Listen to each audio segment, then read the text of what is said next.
Olá, amigos. Os nossos comentários de hoje serão sobre a prece do Pai Nosso. Ela está inserida no contexto do Sermão da Montanha e foi registrada por Mateus no capítulo 6, nos versículos de 9 a 15.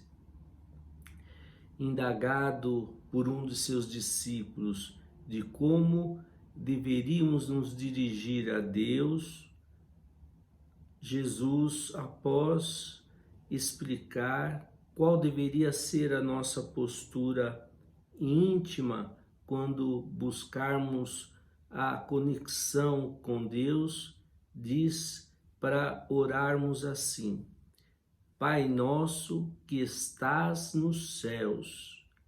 Ele inicia já nos trazendo uma ideia revolucionária de Deus, diferente da que se tinha à época de Jesus, onde aprendemos a reverenciar Deus de uma forma em que nos prostrávamos, o chamávamos de Senhor, e a imagem de Deus estava muito próxima de um juiz que ao mesmo tempo julgava, condenava, castigava, um Deus autoritário, distante dos homens. E ele não diz Deus nosso que estás nos céus, mas Pai. E ainda mais, ele usa um termo em aramaico, Abba, que quer dizer papai ou paizinho, uma forma carinhosa de um filho se referir a um pai, nos trazendo assim uma nova forma de relação com Deus, um conceito de relação entre pai e filho.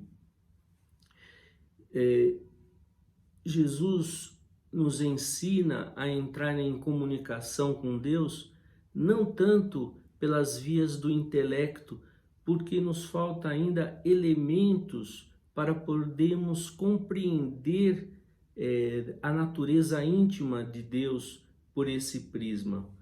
Por enquanto, o caminho que nós possuímos é o caminho do sentimento, é pela intuição. Por isso que ele associa a ideia de Deus à ideia de um pai bondoso, um pai muito próximo, não para ser respeitado por temor, por medo, mas para ser respeitado por amor, por amá-lo. A segunda palavra da prece fornece-nos também novos ensinamentos. O pronome possessivo nosso, Pai Nosso. Ele está nos dizendo que todos somos filhos do mesmo Pai.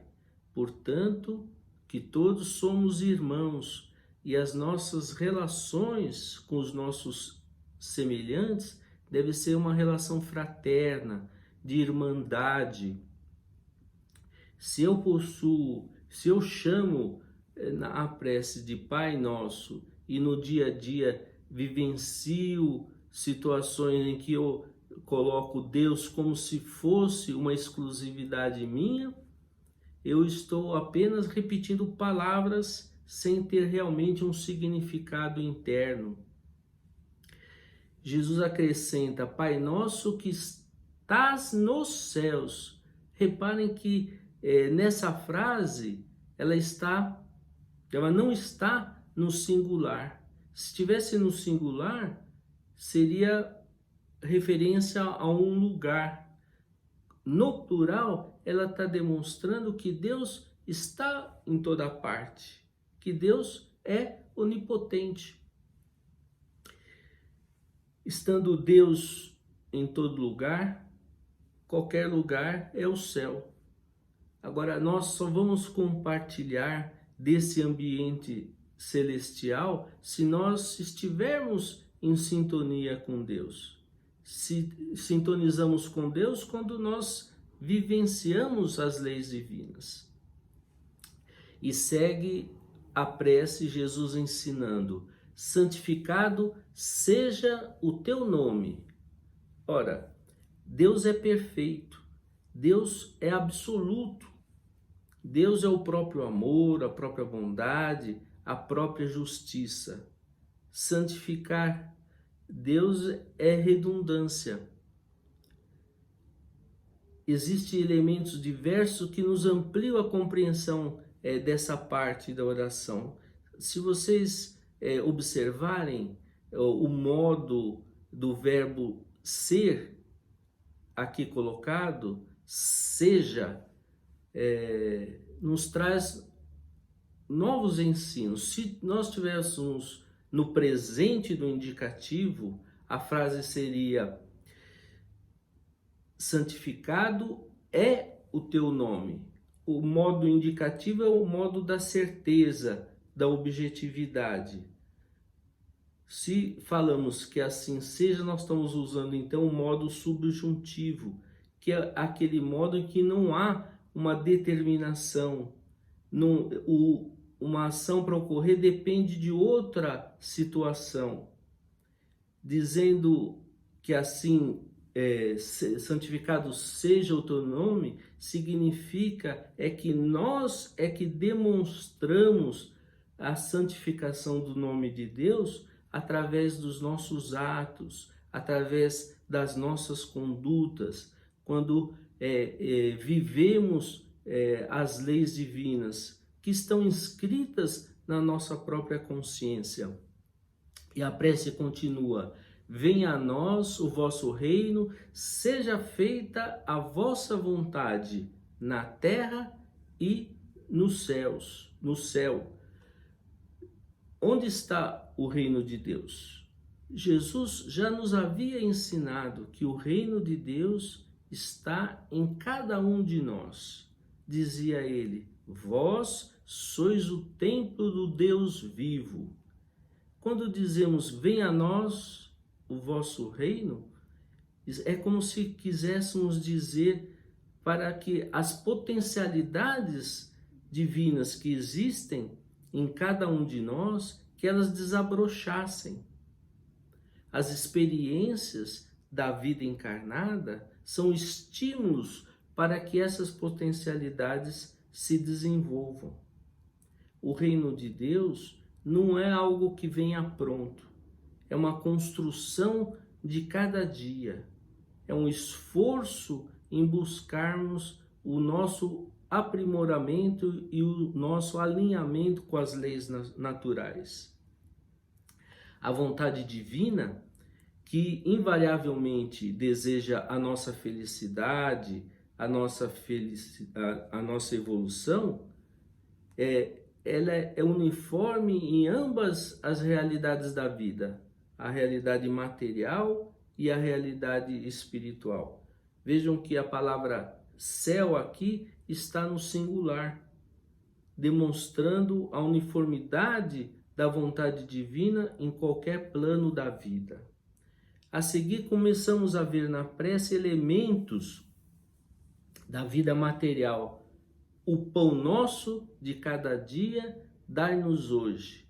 Mais uma vez, nós vemos o pronome possessivo nosso.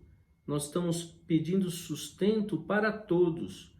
Isso significa, se eu vivo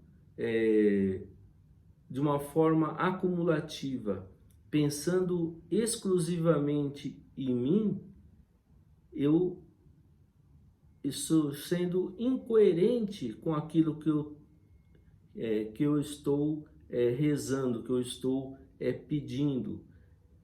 Para sermos coerentes, é necessário que aprendamos a compartilhar. Compartilhar não só o pão espiritual, mas compartilhar o pão de todos os nossos recursos, de nossas possibilidades.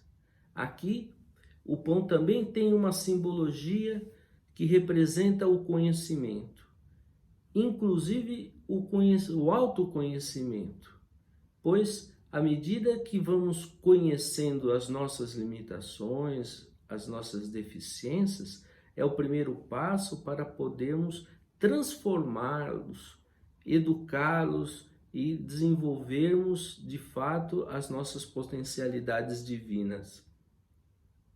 A seguir, Jesus diz: perdoa as nossas dívidas, assim como nós perdoamos aos nossos devedores.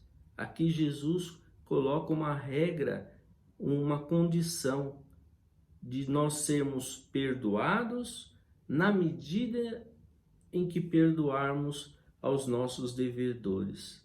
O perdão é uma necessidade de todos. O perdão é uma mão de dupla via. Perdoar é uma decisão acertada, porque é uma ação, é uma decisão que nos liberta. Caminhando para a conclusão, diz Jesus: não nos deixeis cair em tentação. É uma súplica para conseguirmos vencer os nossos impulsos ou educar os nossos impulsos, nos capacitando para agir de forma pensada, de forma a incluirmos o sentimento nas nossas ações, nos capacitando assim para enfrentarmos as nossas provações. E conclui dizendo: mas livrai-nos do mal. Seria o mesmo que pedir: nos dê força para que possamos dar um bom rumo à nossa vida aqui na terra. E encerra dizendo que assim seja. É como se nós assinássemos embaixo após estarmos de acordo com tudo o que foi dito. Meus amigos, a prece do Pai Nosso, ela não é somente para ser recitada. Antes de tudo, ela tem que ser vivenciada e sentida. Muita paz e muito obrigado pela atenção de todos.